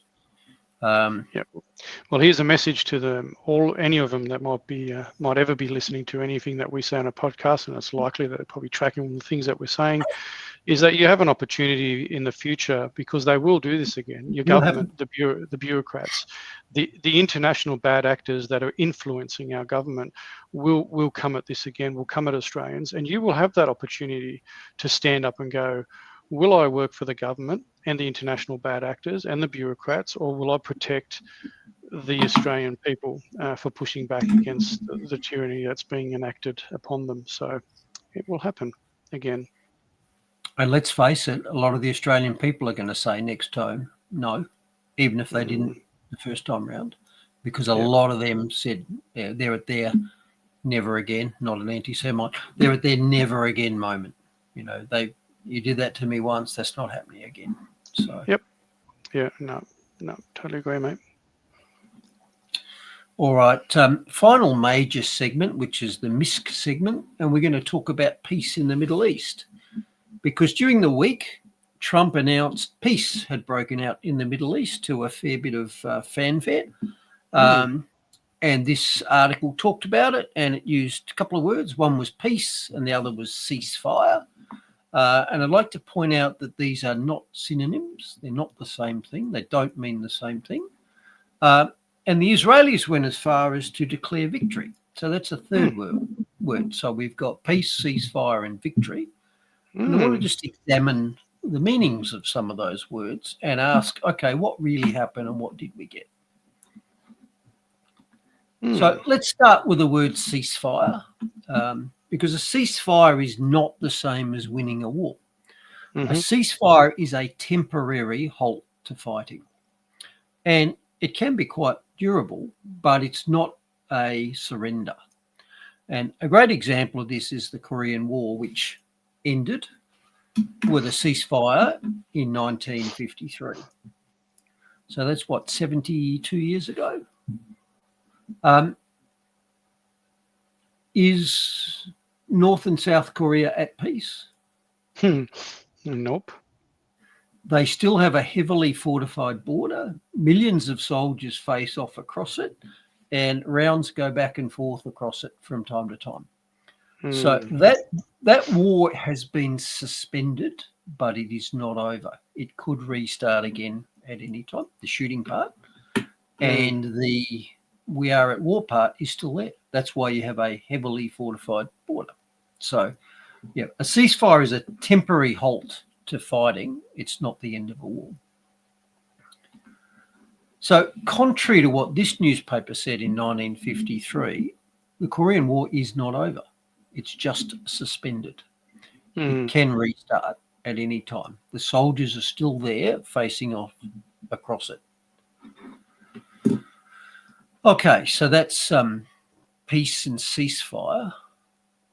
What about the Israeli claim that they've won? Or have they won?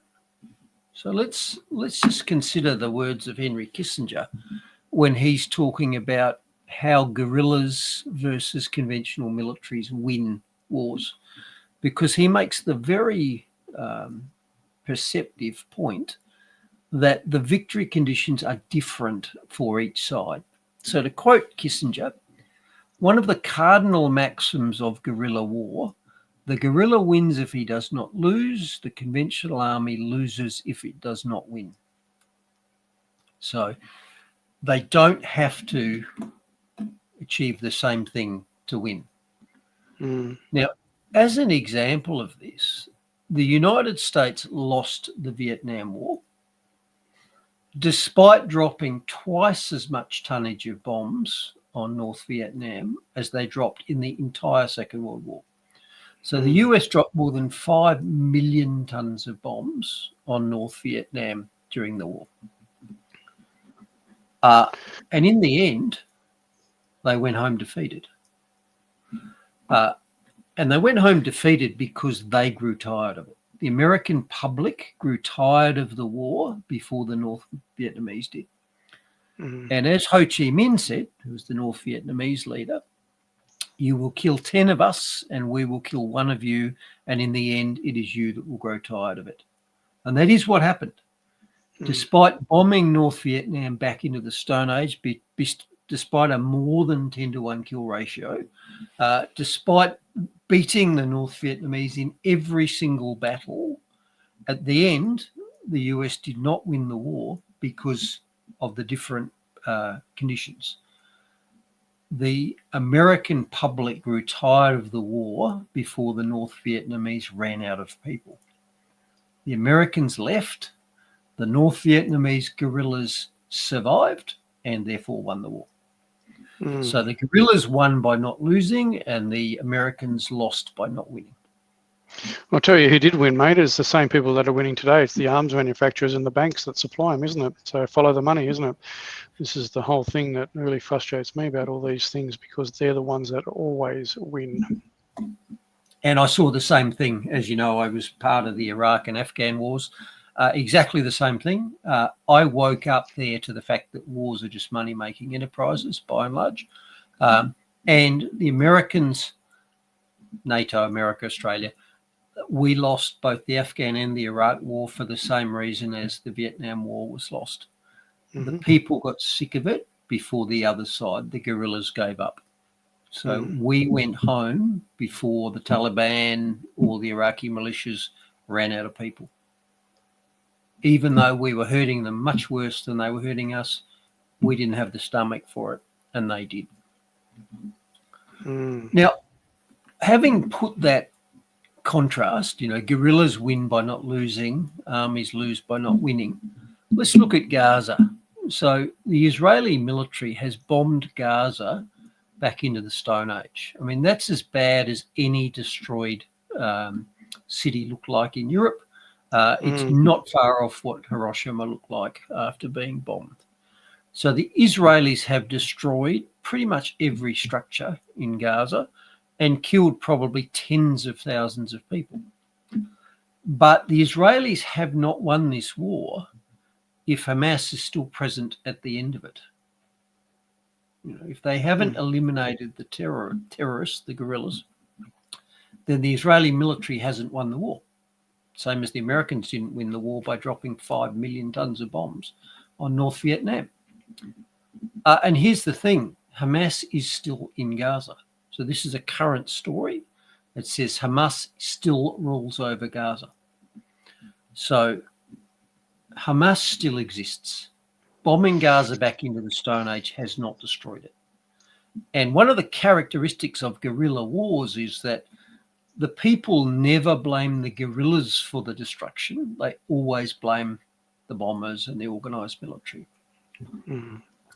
And even if Hamas had been destroyed, the process of destroying it has created hundreds of thousands of future guerrillas who hate Israel. They've lost everything. They have no hope. They will spend the rest of their lives trying to hit back at Israel. Doesn't matter whether they're wearing a green headband or not. The Israeli actions have created a far worse problem for them. And I'm sympathetic. I know that they lost more than 1,000 citizens in the October 7 attack. And we've discussed before that I think that was an inside job. Leave that aside. They've actually caused far more problems in Israel by their response over the 2 years that followed. And this is a perfect example.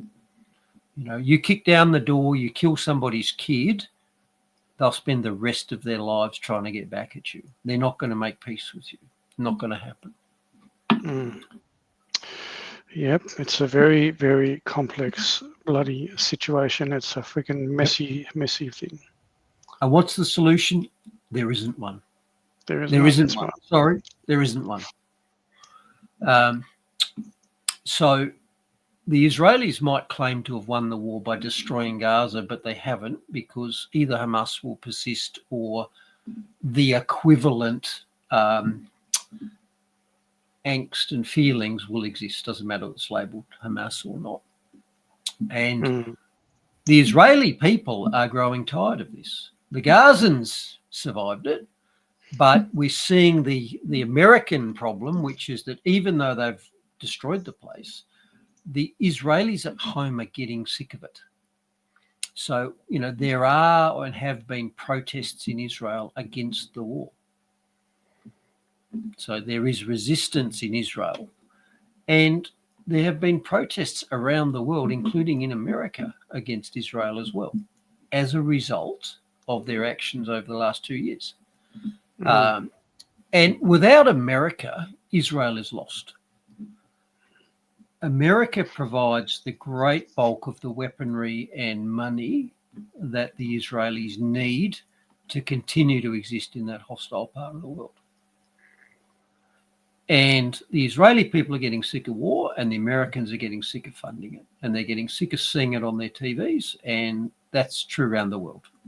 So they're increasingly asking why. So my answer here is, okay, is the war over? No, it's not. Did the Israelis win? No, they did not.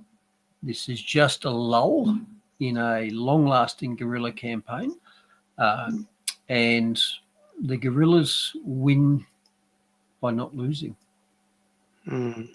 They're still there. Yeah, So absolutely. I don't know if it'll be 5 years, 10 years, 20 years. It's all going to happen again. It's happened over and over again. What's the solution? I don't have one. No, well, most of the world doesn't have one because ultimately there's much more at play. There's so much information going around, as we discussed before about, which side of the fence, trained Hamas to start with, where it all come from, who's supplying arms, who was making them up, and who's to know who these Hamas soldiers are, because they're so fully covered in balaclavas and stripes. Who knows what their nationality is? Who knows what they are, where they're from? They could just be a bloody propaganda, right? Or they could just be a father who's carried his dead child out of the rubble. Yep. Yeah, this is exactly right. Yep. All right, try and finish on a lighter, more ridiculous note. So it's a big thing, though, isn't it? When you think about it, like this is the whole thing that Bibi would be saying. Well, what all this outrage from around the world, all this sort of stuff, you're indicating obviously Hamas is, going to come, continue to come back. People have been killed, and Bibi, this is what they're just talking about. Well, we may as well annihilate all of Gaza, get Gazans out of Gaza altogether, almost, move them on to other places, and let us rebuild and move on. And this is kind of what he's saying, or to prevent what you're saying there, Bruce, is that's why we're going so hard, and the only reason we're stopping or going to the ceasefire is because people are getting outraged, and they forgot October 7. So this is always that rhetoric that's going to keep going and saying, well, see, and when they attack again, he'll say, well, look, see, we told you, all these times that they pulled out, right? And eventually the support that he needs from his own population and other populations around the world will disappear. Yep. He's reliant on external support. Israel has been for a long time. And at some stage, that support base will wither away to the point where it can't do the job anymore. And wiping out 3 million Gazans doesn't wipe out the hundreds or 1,000 million Muslims around the world who will be recruited to the cause by that. Foreign fighters turned up in Syria and Afghanistan and Iraq from other Islamic countries to, have their own personal jihad. Same. You could wipe out every Gazan. The problem will just exist everywhere else. There's a Muslim who's offended by that, and fair enough. Yeah, exactly right. And so many people. We talk about the late Charlie Kirk, who was assassinated, even being critical towards the end, and he was one of the most pro-Israel Christians around, and in videos that I've viewed, he'd lost the appetite of giving total all-out control and support for Israel. So it's been waning all around the world, unfortunately. They lost Kirk. In fact, that was one of the theories about why, was that because he was rapidly flipping on Israel and no longer supporting them. A lot of Christians are Zionists as well. Zionists are people who believe the state of Israel should exist and has a central biblical role. So you don't have to be Jewish to be a Zionist, and a lot of Christians are Zionists. And it appeared that Charlie Kirk was rapidly withdrawing his support for that. And that was a huge problem because he connected with so many other fundamental Christians in the US, which is where a lot of the Zionists who support Israel came from. Yeah, AIPAC. Yeah, big organisation. Yeah. Yep. Powerful. All right, let's take it out. So a new addition to the Climate Change is Causing X files. This report says that algal blooms caused by global warming are causing Alzheimer's-like damage in dolphins in Florida. So climate change is causing dolphins to get Alzheimer's, and as a result of which they're beaching themselves. Now, I didn't read the study, and I don't know if they'd examined the infrasound elephant in that room. But there are other reasons why whales, including small whales, beach themselves, and a prime reason is because their navigation gets buggered up because of other noise in the water, which comes off these things. So I don't know if they addressed that issue. Yep. By the way, on the topic of Alzheimer's, I just did a little Google on that. And it appears that Alzheimer's is a new and modern disease, not just an inevitable consequence of aging, because it was in fact first described a bit over 100 years ago by Dr. Alzheimer. And at the time, when he first wrote the paper on it, he said it was an unusual mental illness. So it appears that Alzheimer's was not common 120 odd years ago when it was first described by Dr. Alzheimer. And in a similar vein, let's cross over to autism. Autism, again, appears to be another new disease, which again has only appeared in the last 100 years. And the very term itself is 110 years, 112 years old, having been first described in the setting of schizophrenia. But its actual use for the syndrome in people who weren't schizophrenics was first applied in the 1940s by Dr. Asperger. So it would appear to me that it's certainly possible that both Alzheimer's and Asperger's are not just something we've always had, but they're a new thing in the last 100 years, and therefore it's very reasonable to ask, as we often do, what are we doing now that's different to 100 years ago? Vaccines, highly processed foods, abnormal lighting, not being out in the sun, etc., etc., etc. Yeah, spraying chemicals on crops and all those sorts of things. Yeah, exactly. Everything, all these environmental things that we've just like making lots of people lots of money, aren't they, Bruce? It's always follow the money, you know. It's like Monsanto makes a ton of money, pharmaceutical companies make a ton of money. Just always follow the money. And it's why my modern philosophy is I ask you, if what you're asking me to do is different to what my grandparents did, explain to me why the new thing is better and safer. Because the default should be we used to know what we were doing. Yep. Chesterton's fence, if you want me to change it, you better know why it was done the other way and why your way is better. Yep. Now, to finish, I've got a wee bit of a quiz for you. Oh, you know, I suck at quizzes, bro. But anyway. You do, and everybody would. Do you know what this graph shows? Oh, hang on. Oh, well, it tells you on the graph. Legal kangaroo ownership.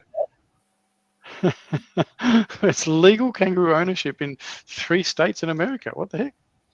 This is the legal status of kangaroo ownership in America, where it's in fact legal, openly legal in 3 states. So what have we got there? Wisconsin, West Virginia, and South Carolina. South Carolina. It's legal with a permit in quite a few other states. So what do you got? Washington, Idaho, Nevada, New Mexico, Texas, Illinois, Ohio, Pennsylvania, and I can't see the smaller ones. New Jersey there. And what is it? ME, Memphis, May, or something like that? Or ME, I'm not sure. Isn't that shocking? I can't tell what that is. Yep. And in fact, it's illegal in a majority of states in America. But it's interesting that in a significant number of American states, it's either legal to own a kangaroo or to own one with a permit. Now, two things. Maybe this should have been in the government overreach section, because does America really need kangaroo ownership laws? Is that something that their governments really should have been? Have they solved every other bigger problem than that? Well, maybe they see how big a pest they are in Australia. I don't know. And in contrast, it's illegal to own a kangaroo pretty much everywhere in Australia. So the Americans are actually a more free people than we are. Oh, we So know that. in Australia, you need a permit to own a kangaroo, and it's not just a, like a hunting permit, or I go down to the council, get a permit. You got to have pretty strict reasons. You're running a sanctuary or a veterinary, practice, etc., etc. For the great majority of citizens, you cannot own a kangaroo. Yeah.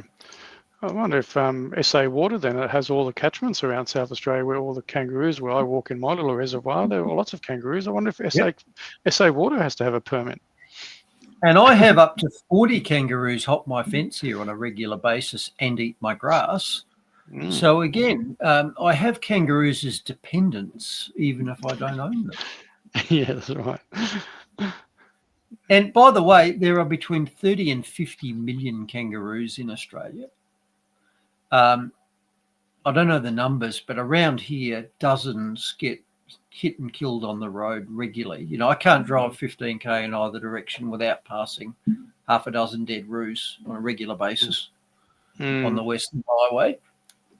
So again, one of my questions is, has our government solved every other more important other than licensing Australia's regarding kangaroo ownership? Mm-hmm. Yeah, it's crazy, isn't it? Yeah, well, add that to the taking the guns off the so-called sovereign citizens and all that sort of stuff. So, and Lydia Thorpe. Yes, Lydia Thorpe. Who clearly believes the government is illegitimate and doesn't apply to her. Wow, is that right? You can get fined vacuuming in Victoria after a certain time? Is that for real? I'd have to have roos jumping past every day. That's funny. That's funny. Spectacular, isn't it? Yeah, I'm saying rabbits as dependents. There you go. Yeah, exactly. Rabbit stew. There's something. There we go. Good work, brother. Good work. Look at that. We cracked it in just over 2 hours. So we're not going the 2.5 hour mark. So that's good to see. And nothing to. I actually haven't got anything to finish on, to be honest. So everybody gets an early mark from us tonight. How about that? And it's still light outside with this newfangled light thing. What do they call it? Yeah, daylight savings. Yeah, apart from people in Queensland who are watching that might be frustrated because you're still, in the normal time. I've been saving for years. Yes. But the government stopped you doing a little bit of that as well because you couldn't move your super across. You'd have lots more savings if you're allowed to buy all that Bitcoin. Yeah. So yes. Right. Thank you for keeping me safe. Yeah, government. Good on you, big government. Yeah. It's crazy.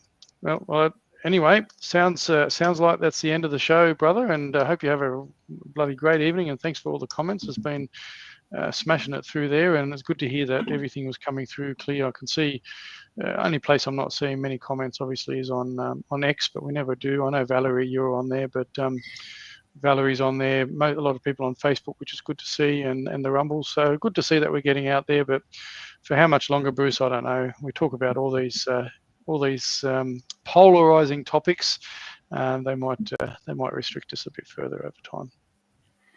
Yeah, well, when it becomes illegal for us to speak, then I'll stop and I'll just do whatever the government says, obviously, same as every other law. Yeah. I believe government is totally legitimate and no laws can be questioned. And I want to be on the record as saying that, just in case it's ever alleged otherwise by our wise rulers. Yeah. Did you ever get a response from Peter about that letter you sent to him? No response and no point in following it up because, of course, he lasted less time than I did in government. Yeah, that's right. He's on his way. God, see you later. He's gone, so no point in following that one up, is there? That's what happens when you tell people to dob on their neighbours, I guess. But anyway, that's still happening. But there you go. Good on you, mate. God bless everybody. Thank you. See you all next week to do it all again like we do. Stay safe out there and always film your interactions with law enforcement. To fight again for that already burned, he was driven towards the flames. All the signs are there for all to see, the signs we've lost our way. When we jail our heroes and applaud our villains and turn our hearts away, like a silent choir, too scared to sing the anthem of a braver day. A song our children may never hear, the ballad of Dr. Bruce Paix. A song our children may never hear, the ballad of Dr. Bruce Paix.